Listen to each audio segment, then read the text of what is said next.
স্বাগতম জনাইছোঁ সকলোকে মোৰ ইউটিউব চেনেল আছাম জেএনবিলৈ। আশা ৰাখিছোঁ সকলোৱে ভালে আছে আৰু তোমালোকে দিয়া পৰীক্ষাটো নৱোদয় বাছনি পৰীক্ষা ৬ষ্ঠ মানৰ 13 ডিচেম্বৰ হৈ যোৱা পৰীক্ষাটো তোমালোকৰ ভালে হৈছে। এইখন ভিডিঅ'ত কি কৰিম, এই হৈ যোৱা পৰীক্ষাৰ পাটিগণিতৰ প্ৰশ্নসমূহ এটা এটাকৈ ভালদৰে চাম। তোমালোকে ধ্যান কৰিবা যে মই যিখন পেপাৰ সলভ কৰি আছোঁ সেই পেপাৰখনৰ কোড হ'ল কি এল।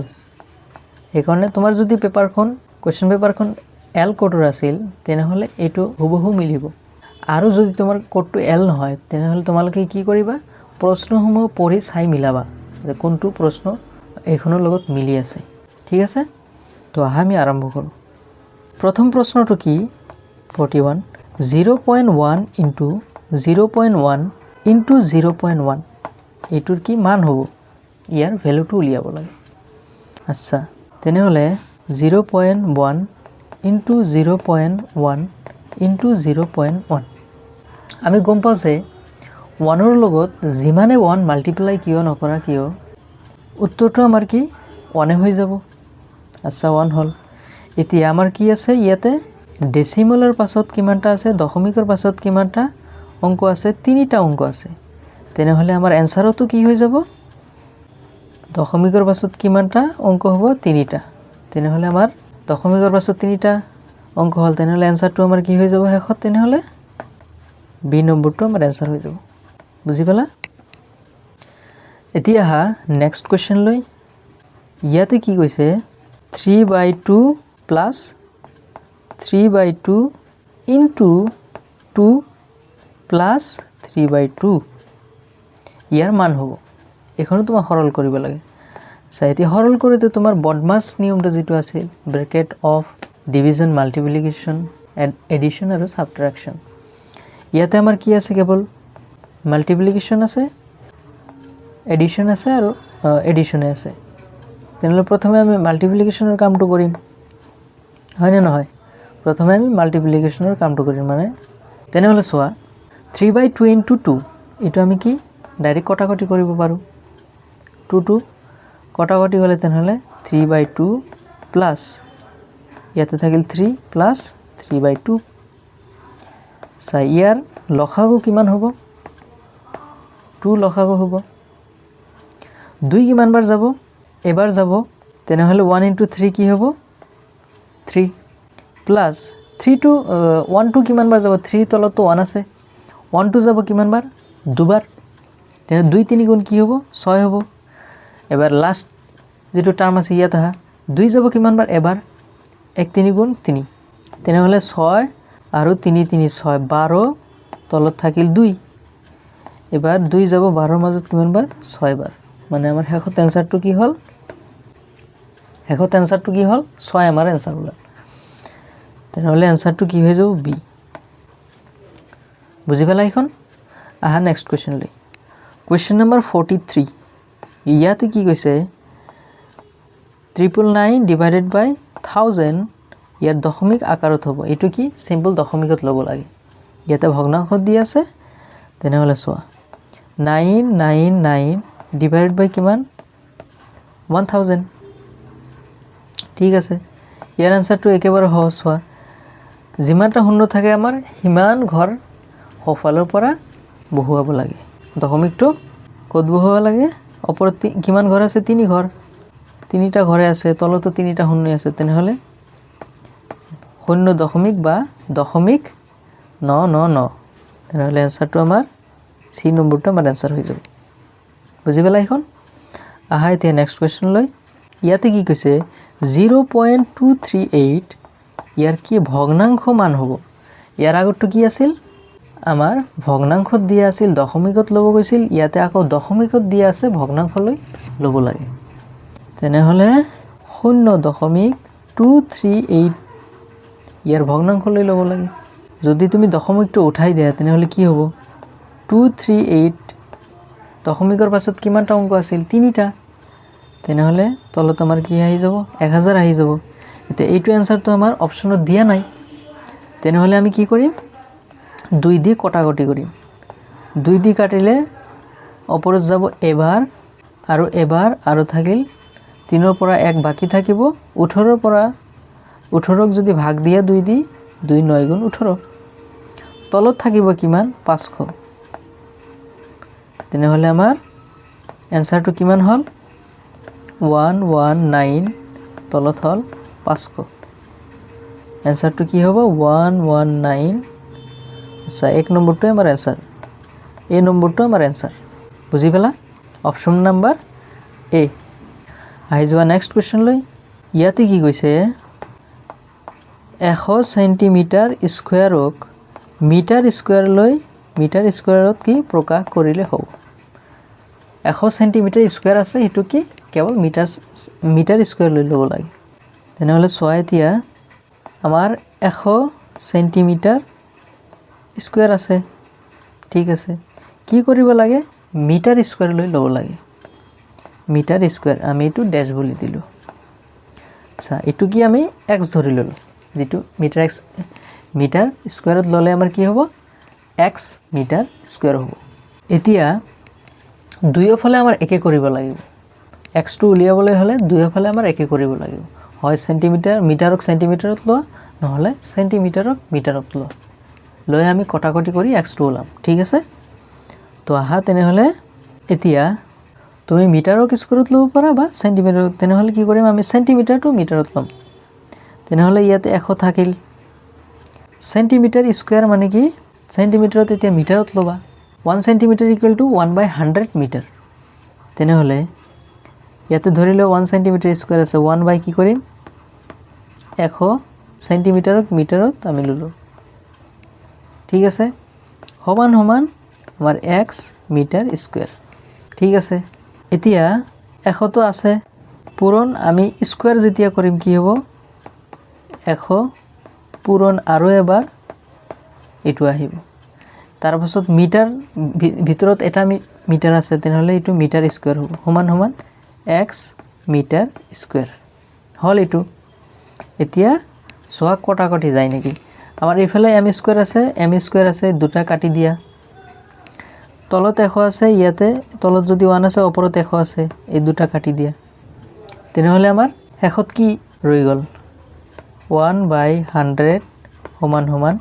x থাকি গল মানে x ইকুয়াল টু 1/100 ক যেতিয়া তুমি দশমিকত লবা কি হ'ব 0.01 শেষত আমাৰ কি হল x ৰ মানটো ওলাই গল 0.01 এতিয়া আমাৰ এনসারটো তেনেহলে কি হ'ব x ইয়াতে যদি x হয় তেনেহলে x মিটার স্কয়ার মানে এনসারটো হ'ব 0.01 মিটার স্কয়ার কত আছে 0.01 মিটার স্কয়ার বুজি পালা এখন এতিয়া নেক্সট কোৱেশ্চন লৈ আহা জয়পুৰলৈ যোৱা ৰেলগাড়ী এখন দিল্লীৰ পৰা কিমানটা বজাত 10:45 বজাত যাত্ৰা কৰিলে আৰু দুপৰীয়া 3:30 বজাত পালে এই যাত্ৰাত লগা সময় কেতিয়া স্টাৰ্ট কৰিছে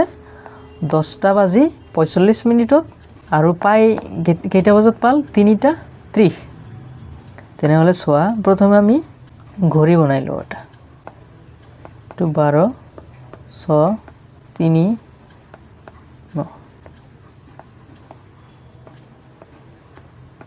ঠিক আছে সে কেইটা বজাত স্টার্ট কৰিছিল 10:45 তেনেহলে ইয়াতে হ'ব ইয়াৰ পৰা স্টাৰ্ট কৰিল আৰু যাই পালে কেইটা বজাত 3:30 এইখিনি তোমাৰ উলিয়াব লাগে এতিয়া সোৱা আমাৰ সৰ্বমুঠ কিমানখিনি সময় লাগিল 10:45 পৰা কিমানটা 3:30 লৈকে তেনেহলে মাজত কিমান থাকিল ইয়াতে থাকিল 4 ঘন্টা ইয়াতে 30 মিনিট ইয়াতে 15 মিনিট 45 মিনিট এনে তুমি উলিয়াব পাৰা কি 4 ঘন্টা 45 মিনিট তো ডাইৰেক্ট উলিয়াব পাৰা বা তুমি এনেকৈ কৰিব পাৰা যে 12টাৰ আগত কিমান আছিল 1 ঘন্টা 15 মিনিট 12টাৰ পাছত কি 3 ঘন্টা 30 মিনিট তেনেহলে যোগ কৰা 5 3 1 4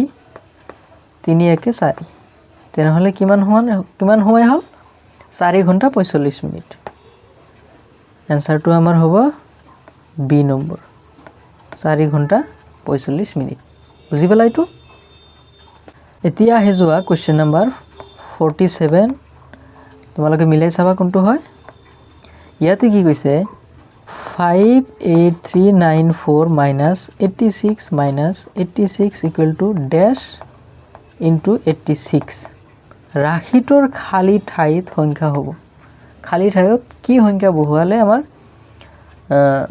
বাওঁফালৰ আৰু সোঁফালৰটো একে হ'ব সমান হৈ যাব ন এতিয়া চোৱা প্ৰথমে আমি দুটা যে মাইনাস দিয়া আছে এই দুটা আগত কৰি লওঁ 58394 ইয়াতে কিমান হ'ব 86 into 2 2 6 গুণ 12 2 8 গুণ 16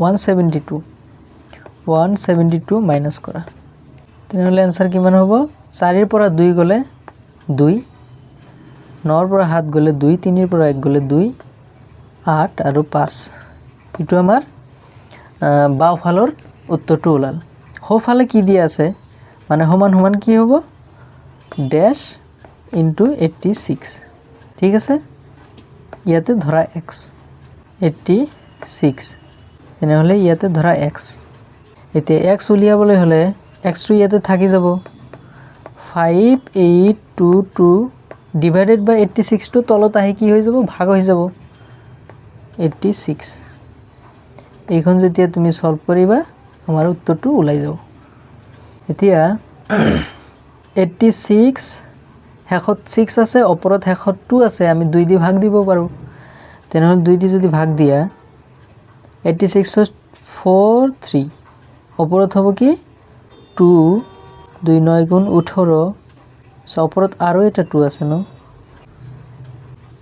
2 2 গুণ 4 এক বাকি থাকিব 18 2 9 গুণ 18 1 1 1 তেনেহ'লে আমাৰ x ইকুৱেল টু কিমান হল x ইকুৱেল টু 29111 ডিভাইডেড বাই 43 এটো আমাৰ आंसर উলিয়াব যেতিয়া তুমি এক ভাগ কৰিবা 43 দি তেতিয়া আমাৰ आंसरটো কি হৈ যাব হেখত যেতিয়া তুমি এক 43 দি ভাগ কৰিবা आंसरটো হৈ যাব 677 এটো आंसरটো কি হৈ যাব 677 ভাগটো তোমাৰ এনে কৰিব লাগিব 29111 যেহেতু ওপৰত এক আছে তলত 3 তলটো 3 দি না যায় ওপৰটো 3 দি না যায় এদৰ হেকত তোমাৰ কি 43 দি ভাগ কৰিব লাগে যেতিয়া তুমি ভাগ কৰিবা आंसरটো কি হৈ যাব 677 आंसरটো কি হৈ যাব 677 এই নম্বৰটো আমাৰ आंसर হৈ যাব এতিয়া কোৱেশ্চন নম্বৰ 48 নেক্সট কোৱেশ্চন যেটো এটা বাকচত 500টা কণী আছিল এটা বাকচত 500 কণী আছিল আৰু তাৰে 3/25 মানে 25 ভাগৰ 3 ভাগ কি কৰিল অংশ ভাঙি গল ভাঙিলে মুঠ কণীৰ 1/5 আৰু কি সৰ্বমুঠ যিমান কণী আছিল 500 কণী তাৰে 5 ভাগৰ 1 ভাগ মানে 100 500 5 ভাগৰ 1 ভাগ মানে 100 কি হল অংশ অতিথিৰ বাবে ৰখা হল গেষ্টৰ কাৰণে ৰাখিল ব্যৱহাৰ কৰিবলৈ থকা কণীৰ পৰিমাণ হ'ব মানে ভঙা কণী আৰু অতিথিৰ কাৰণে ৰখা কণী দুটা যোগ কৰি সৰ্বমুঠৰ পৰা বাদ দিলে যিমান থাকিব হি মানে তেনেহলে চোৱা প্ৰথমে কণী কিমানটা আছিল 500 কণী আছিল 500 কণী আছিল তাৰে কি হল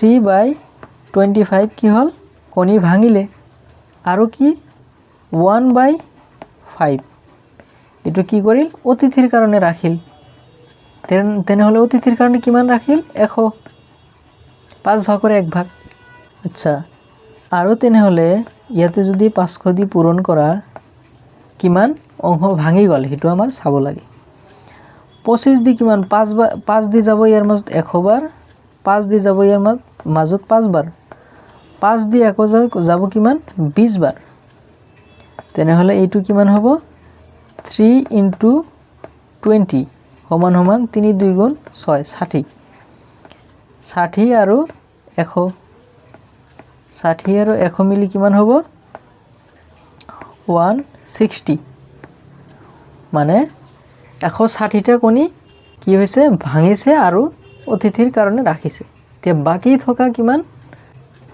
বাকি থকা কণীকেইটা আমাৰ ব্যৱহাৰ কৰিব পাৰো ঠিক আছে তেনেহলে কি হ'ব 500 minus 160 equal to কিমান হ'ব 0 10 পৰা 6 গলে 4 ইফালে আছে 4 4 পৰা 1 গলে 3 শেষত আমাৰ কিমানটা কণী বাছি গল 340 आंसर হ'ব আমাৰ সি আহি যোৱা কোৱেশ্চন নম্বৰ 49 ইয়াতে কি কৈছে এজন দোকানীয়ে এটা ঘড়ী 200 টকাত কিমান টকাত 200 টকাত কিনি 40 টকা লাভত বিক্ৰী কৰিল ঘড়ীটোৰ বিক্ৰী মূল্য হ'ব কিমান টকাত কিনিছিল 200 টকাত বিক্ৰী কৰিলে 40 টকা লাভত আৰু 40 টকা যোগ দিয়া তেনেহলে কিনা দাম হল 200 40 টকা লাভ কৰিছে তেনেহলে এটা আমাৰ কি হ'ব 240 आंसरটো কি হল 240 টকা आंसरটো 240 এতিয়া নেক্সট কোৱেশ্চন লৈ আহা ইয়াতে কি কৈছে এজন ফল বিক্ৰেতাই দোকান লৈ 1500 টকাৰ কি কৰিলে আপেল কিনি আনিলে 1500 টকা মানে 1500 টকাৰ কি কৰিলে আপেল কিনি আনিলে আপেলখিনি দোকান লৈ আনতে কিমান খৰচ হল 100 টকা কি খৰচ হল যদি দোকানীজনে আপেলখিনি মুঠ 2236 টকাত বিক্ৰী কৰে তেন্তে তেওঁৰ লাভৰ পৰিমাণ হল তেওঁৰ কিমান টকা লাভ হৈছে তেনেহলে তেওঁৰ খৰচ আৰু কিনা দাম যোগ কৰি যিমান টকাত বিক্ৰী কৰিলে তাৰ পৰা মাইনাস কৰিব লাগে তেনেহলে খৰচ কিমান হল 1500 টকাত কিনিছে 100 টকা হৈছে খৰচ যোগ দিয়া 005161 1600 টকা তেওঁৰ খৰচ আৰু কিনা দাম মিলি মুঠ খৰচ হল তেওঁৰ তাৰ পাছত কি 2236 টকাত বিক্ৰী কৰিছে তেওঁলোকে মুঠ খৰচ 1600 বাদ দিয়া आंसरটো কিমান হ'ব 6 ৰ পৰা 0 গলে 6 ইয়াতে থাকিল 3 3 ৰ পৰা 0 গলে 3 ইয়াতে থাকিল 2 1 আনা 12 12 ৰ পৰা 6 গলে 6 आंसर কি হৈ যাব 636 এইটো আমাৰ কি শুদ্ধ উত্তৰ বি নম্বৰটো আমাৰ आंसर হ'ব আহি যোৱা নেক্সট কোৱেশ্চন ইয়াতে কি কৈছে এটা পঞ্চভুজৰ 4টা বাহুৰ যোগফল যদি ইয়াৰ পৰিধি 80 সেন্টিমিটাৰ হয় তেন্তে পঞ্চভুজৰ বাকি বাহুৰ মান হ'ব বাকি থাকিলে এটা বাহু তেনে এটো কেৱল বিয়োগ কৰিব লাগে পঞ্চভুজ মানে কি 5টা ভুজ থাকা ঠিক আছে তাৰে কি কৈছে 4টা ধৰা 4টাৰ মান কিমান 63 সেন্টিমিটাৰ আৰু সৰ্বমুঠ পৰিধি মানে সৰ্বমুঠ যিমান হেতু হল 80 তেনেহলে আমি কি কৰিম 80 - 63 তেনেহলে 10 ৰ পৰা 3 গলে 7 7 ইফালে থাকিব 7 7 ৰ পৰা 6 গলে 1 17 সেন্টিমিটাৰ আমাৰ आंसर হ'ব 17 ডি নম্বৰটো আমাৰ অপচন হৈ যাব 17 সেন্টিমিটাৰ आंसर হ'ব এতিয়া হা কোৱেশ্চন নম্বৰ 52 এটা সম্পূৰ্ণ কোণৰ মান হল সম্পূৰ্ণ কোণ মানে এটা বিন্দু ধৰা ইয়াৰ সম্পূৰ্ণ কোণ কিমান বুজি পালা তেনেহলে এটা বিন্দু ইয়াৰ সম্পূৰ্ণ কোণ আমাৰ উলিয়াব লাগে এতিয়া ইয়াতে এটা দুটা তিনিটা চাৰিটা সমকোণ দিছে সমকোণ মানে কি 90 ডিগ্ৰী তেনেহলে চোৱা ইয়াতে আমাৰ কিমানটা 90 ডিগ্ৰী হল এটো যদি 90 হয় গুটি কিটা 90 ঠিক আছে তেনেহলে আমাৰ কিমানটা 90 হল এটা দুটা তিনিটা চাৰিটা आंसरটো হ'ব কি চাৰিটা সমকোণ বুজি পালা নেক্সট কোৱেশ্চন কি এটা আয়তক্ষেত্ৰৰ অন্ত কোণসমূহৰ যোগফল হল অন্ত মানে ভিতৰৰ কোণ যেটো ইয়াৰ যোগফল কিমান হ'ব এটা আয়তক্ষেত্ৰ চোৱা কিমানটা কোণ আছে চাৰিটা কোণ গুটেই কিটা কিমান হ'ব এইটো 90 হ'ব, এইটো 90 হ'ব, এইটো 90 হ'ব, এইটো 90 হ'ব। তেনেহ'লে সৰ্বমুঠ কিমান হ'ব? এড কৰিলে 4 × 90 যদি মাৰা 36 360 360। এনসাৰটো হ'ব এইটো। এনসাৰটো হ'ব কি 360 ডিগ্ৰী। এতিয়া আহি যোৱা কুৱেশ্যন নম্বৰ 54। ইয়াতে কি কৈছে, এটা সমীক্ষাত 115টা পৰিয়াল 115টা পৰিয়ালৰ কি ভিতৰত থকা ল'ৰা ছোৱালীৰ সংখ্যা দণ্ডচিত্ৰৰ দ্বাৰা দেখুওৱা হৈছে। কিমানটা পৰিয়াল? 115টা পৰিয়াল। যে ল'ৰা ছোৱালীৰ সংখ্যা নথকা পৰিয়ালৰ সংখ্যা হ'ব আমাৰ সৰ্বমুঠ। তেনেহ'লে দণ্ডচিত্ৰত কিমান দিছে? ইয়াতে কি পৰিয়ালৰ সংখ্যা ইফালে যেটো তোমাৰ y এক্সিস আছে, ইফালে হল ল'ৰা ছোৱালীৰ সংখ্যা যেটো x এক্সিস আছে। এটা হল 5, এটা হল 20, এইটো 5 20 30 আৰু হল 35 এইটো। তেনেহ'লে আমি সৰ্বমুঠ যোগ কৰি কিমানটা দণ্ডচিত্ৰ দিছে এইকেইটা যোগ কৰি কি কৰিম, সৰ্বমুঠ পৰিয়াল 115টা আছিল তাৰ পৰা বিয়োগ কৰিম। 35 30 20 আৰু 5 সৰ্বমুঠ কিমান? 35 30 20 আৰু 5 যেতিয়া তুমি যোগ কৰিবা কিমান হ'ব? 5 5 10 0 3 3 6 7 8 বাকি 1 9। তেনেহ'লে কিমানটা পৰিয়ালৰ ল'ৰা ছোৱালী আছে? 90টা পৰিয়ালৰ। এতিয়া বিয়োগ কৰা কৰ পৰা? 115টা পৰিয়ালৰ তোমাৰ সাৰ্ভে কৰিছিল, তাৰে পৰা 90 বাদ দিয়া। তেনেহ'লে কি হ'ব? 5 11 11 পৰা 9 গ'লে 2। তেনেহ'লে কিমানটা পৰিয়ালৰ ল'ৰা ছোৱালী নাই? 25টা পৰিয়ালৰ ল'ৰা ছোৱালী নাই। বুজি পালা? এতিয়া নেক্সট কুৱেশ্যন লৈ কুৱেশ্যন নম্বৰ 55। ইয়াতে কি 1 আৰু কি 11ৰ মাজৰ মৌলিক সংখ্যাৰ সংখ্যা হ'ল 1 আৰু 11ৰ মাজত কিমানটা মৌলিক সংখ্যা আছে? এইটো কি 11 আৰু 1টো ইনক্লুড নকৰিবা। তেনেহ'লে 2 আৰু 10। তেনেহ'লে আগত আমি লিখিলেও কিমানটা 2 3 4 5 6 7 8 9 10। 1 আৰু 11 নহ'ব। ঠিক আছে। এতিয়া আমাৰ কোনটো কি মৌলিক সংখ্যা? 2 3 5 আৰু 7। তেনেহ'লে আমাৰ সৰ্বমুঠ কিমানটা মৌলিক সংখ্যা হ'ল? 4টা। বহুতে কি কৰিব 11টো কাউণ্ট কৰি ল'ব। তোমাক কৈছে 1 আৰু 11ৰ মাজত, সেইকাৰণে আমাৰ এনসাৰটো কি হৈ যাব? বি নম্বৰটো আমাৰ এনসাৰ হৈ যাব। বুজি পালা? এতিয়া আহা কুৱেশ্যন নম্বৰ 56। 9 9 9 আৰু 4টা 9 দিছে। ইয়াতে ইয়াৰ গুণফল বা পূৰণফল কিমান হ'ব? তেনেহ'লে চোৱা প্ৰথমে কাৰ মাজত পূৰণ? 1 2 3 4 4টা 9 আৰু 3টা 9 দুয়োটাৰ মাজত পূৰণ কৰিব লাগে। তেনেহ'লে 9 9 গুণ 81 1 8 বাকি 9 9 গুণ 81 আৰু 8 কৰিলে কি হ'ব? 81 89 হ'ব। 9 8 তোমাৰ বাকি 9 9 গুণ আকৌ 81 আৰু 8 কি হ'ব? 9 8 বাকি 9 9 গুণ 81 8 89 এইটো হ'ল। তাৰ পাছত দুটাই কি 9 দি পূৰণ, যেহেতু 9 দি কিমান হ'ব? 1 9 9 9 8 আকৌ 1 9 9 9 8।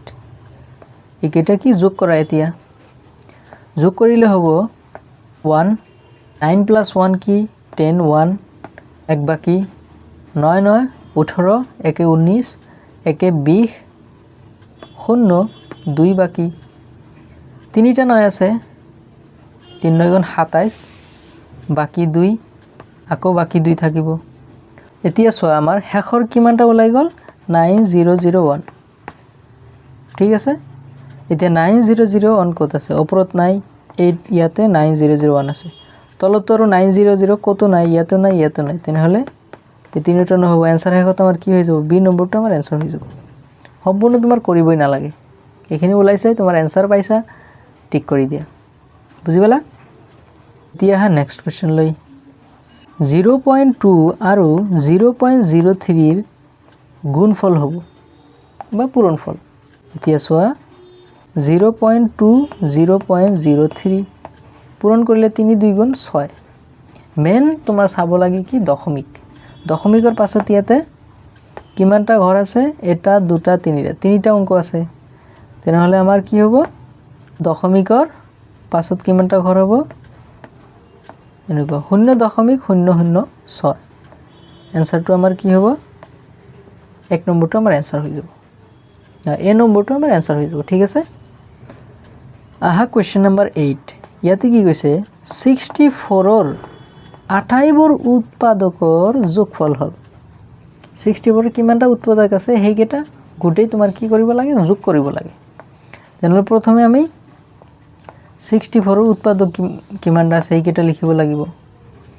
1 into 64 64 2 into 32 equal to কিমান 64 3 দি না যায় 4 দি কি যাব 4 16 গুণ 64 আহি গল এইবাৰ 6 দি না যাব 5 দি না যাব 7 দিও না যাব 8 দি 8 8 গুণ 64 এতিয়া 8 ৰ পাছত আৰ 16 তো আমাৰ আছে তেনেহলে চোৱা আৰ কি 1 2 তাৰ উৎপাদক হয় 2 তো তাৰ উৎপাদক হয় 4 টু উৎপাদক হয় আৰু 8 টু উৎপাদক হয় 8 ইয়াতে ডাবল আছে এটা লব লাগিব 16 32 আৰু 64 এইকেইটা তুমি এতিয়া যোগ কৰা যোগ কৰিলে কি হ'ব 64 32 16 8 আৰু এই তিনিটা মিলি কিমান হ'ব 4 5 6 7 এইকেইটা যোগ কৰা এতিয়া যোগ কৰিলে 7 8 15 15 6 21 22 23 আৰু 4 27 7 হল আমাৰ आंसर উলিয়াই গল 3 নম্বৰটো आंसर হ'ব বুজি পালা তাৰ পাছত চোৱা 6 7 8 9 10 আৰু আমাৰ বাকি থাকিল 2 12 आंसरটো আমাৰ 127 হ'ব বুজি পালা এতিয়া হা লাস্ট সেকেন্ড কোশ্চেন আজিৰ 20 আৰু 30 ৰ গৰিষ্ঠ সাধাৰণ গুণনীয়ক কোশ্চেন পেপাৰত গুণনীয়ক দি আছে বা গুণিতক গসা গুণিতক উৎপাদক হ'ব গসা উ হ'ব হল এইটো তো आंसरটো আমাৰ 10 হৈ যাব যেহেতু আটাইতকৈ ডাঙৰ যেটো সংখ্যাটি ভাগ যাব তেনে 10 দি যাব তেনে কৰি চোৱা 20 আৰু কি 30 ঠিক আছে এতিয়া ভাগ দিয়া 2 দি যাব 2 10 গুণ 20 2 2 কিমান বাৰ 15 5 দি দিয়া 5 2 গুণ 10 5 3 গুণ 15 এতিয়া গসাও তোমাৰ কি হল এই দুটা কি বা ইয়াতে যিমান কেটা অংক আহিব হেকেটা পূৰণ কৰিব লাগে পূৰণ কৰা 2 into 5 5 2 গুণ 10 আৰু आंसरটো কি হল आंसरটো সি অপশন সি 10 বুজি পালা আহা লাস্ট কোশ্চেন আজিৰ 60 কোশ্চেন নাম্বাৰ 60 এত যোগ এত মাইনাস তোমাৰ ইমান ইয়াৰ সৰলীকৰণ কৰিলে পোৱা যাব প্ৰথমে যোগ কেইটা আমি কৰি লম নহলে যোগ কেইটা চোৱা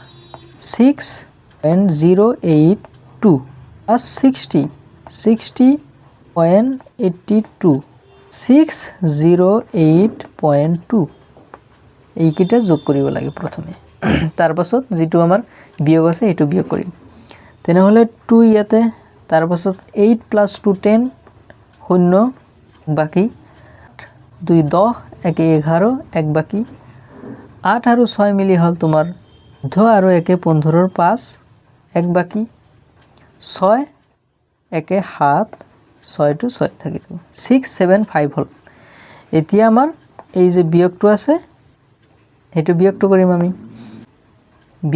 আমি তেনেহলে 0.6082 বিয়োগ কৰিলে এতে তো একো নাই 10 ৰ পৰা 2 গলে কি হ'ব 8 হ'ব ইয়াতে থাকিল 1 ইফালৰ পৰা লোৱা ইয়াতে 10 হ'ব 10 ৰ পৰা আকৌ 1 লোৱা তেনেহলে 11ৰ পৰা 8 গ'লে কি 3 ইয়াতে থাকিল 9 9ৰ পৰা 0 গ'লে 9 ইয়াতে 0 আছে 1 লোৱা 10ৰ পৰা 6 গ'লে 4 ইয়াতে আছে 4 4 7 6 এনসারটো আমার কি হয়ে যাব এনসারটো হ'ব 674 4938 এটো আমার এনসার হল হেকত 674 4938 আমার এনসারটো হ'ব বি নম্বৰ বুজি পালা লাস্ট কোৱেশ্চনটো এটো অলপ সময় লব আৰু ধ্যান দি কৰিব লাগে এটো ইমান কঠিন নহয়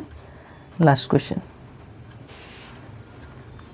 নাজানো তোমালোকৰ এক্সাম কেনেকুৱা হৈছে ইমান টেনচন নলবা যেটো এক্সাম হৈ গৈছে এতিয়া যেটো স্কুলত পঢ়ি আছা ভালদৰে পঢ়া তুমি ভালদৰে পৰিশ্ৰম কৰিছা এক্সাম ভালকৈ দিছা দেন হৈ যাবা আৰু ইমান টেনচন লব নালাগে যেহেতু ক্লাস 6 জীৱনত বহুত কিছু কৰিব বাকি আছে এতিয়াও